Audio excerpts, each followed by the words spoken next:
For almost 30 years, one of the greatest cities in Europe was literally split in half by a concrete wall. Now, this wasn't just some physical barrier. Oh no, it was the most powerful symbol of a world completely divided, a stark, concrete line drawn between two totally opposite ways of life.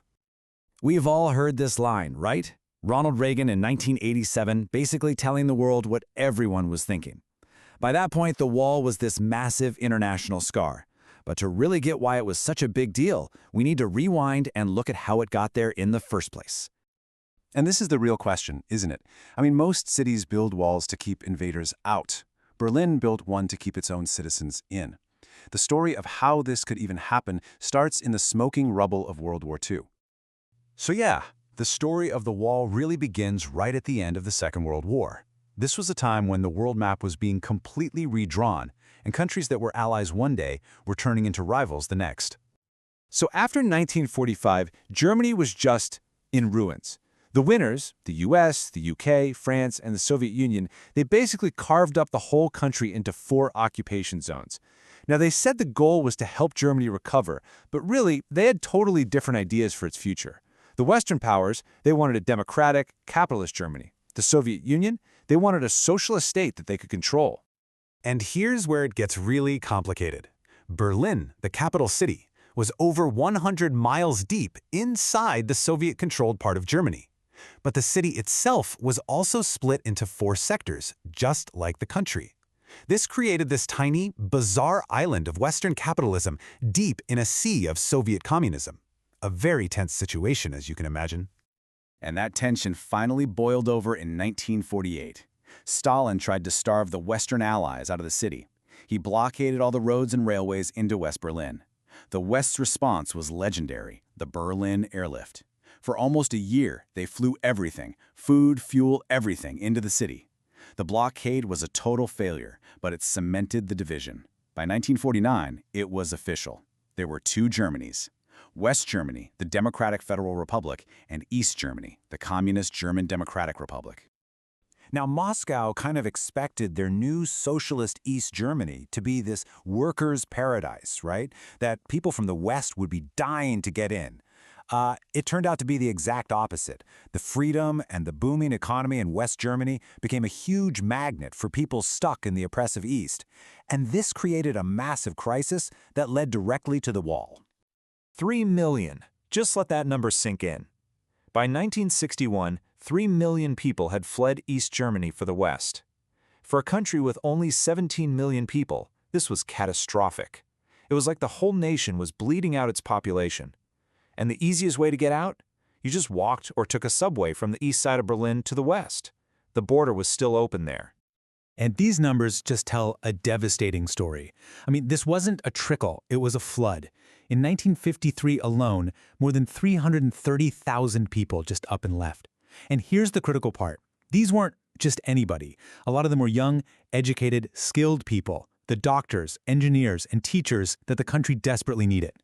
East Germany was suffering a massive brain drain. The East German government was, well, they were panicking. Since they couldn't convince people to stay, they tried to demonize them for leaving. They made up this term, Republikflucht, which means republic desertion. It was pure propaganda. Suddenly, if you left, you weren't just a person looking for a better life. You were a traitor, a criminal against the state. They literally made seeking freedom a felony. So, desperate to stop their country from collapsing, the East German leaders, with a little nudge from Moscow, decided to do something drastic, something truly unthinkable. Just try to imagine this. You go to sleep one night, everything is normal.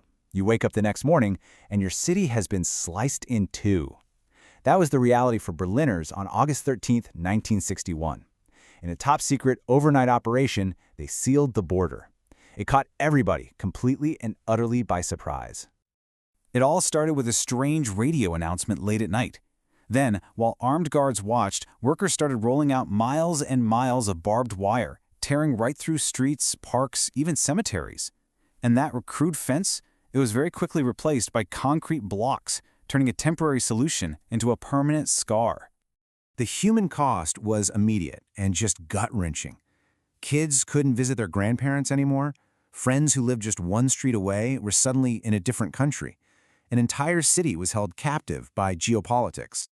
But what started as a simple barbed wire fence was about to evolve over the next 3 decades into one of the most sophisticated and deadly border systems ever created.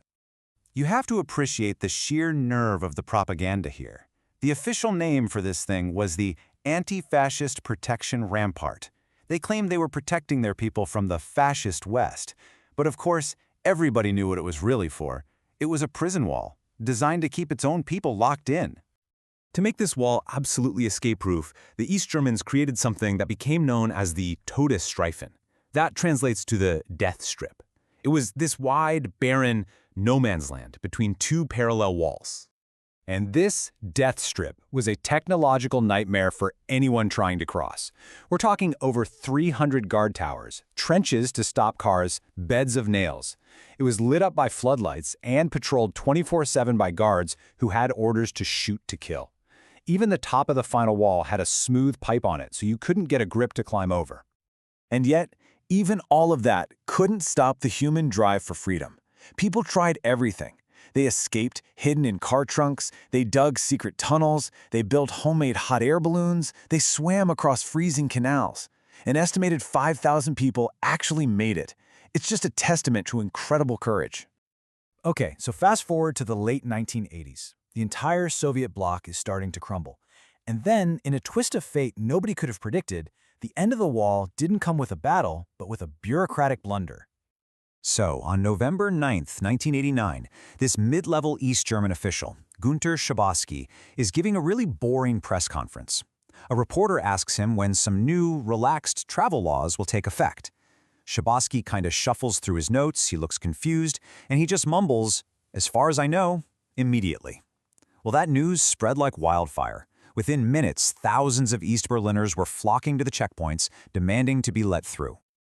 The guards at the border had no idea what was going on. They had no new orders, they're making frantic phone calls, but nobody in charge knows what to tell them. So, faced with these massive, peaceful crowds, they just opened the gates. A slip of the tongue and the power of the people brought down one of the most infamous symbols of oppression in history. That night, the whole world watched, absolutely captivated, as a city celebrated its reunion. People were dancing on top of the wall. It was so much more than just a wall coming down. It was the end of an entire era. The fall of the Berlin Wall was the moment that really signaled the collapse of the Soviet Empire and the end of the Cold War. Today, if you go to Berlin, there are only a few pieces of the wall left standing as a memorial, a really powerful reminder of what happens when ideologies divide us. And it leaves you with a pretty big question, doesn't it? While this physical, concrete wall is gone, what kind of invisible walls are still dividing us today?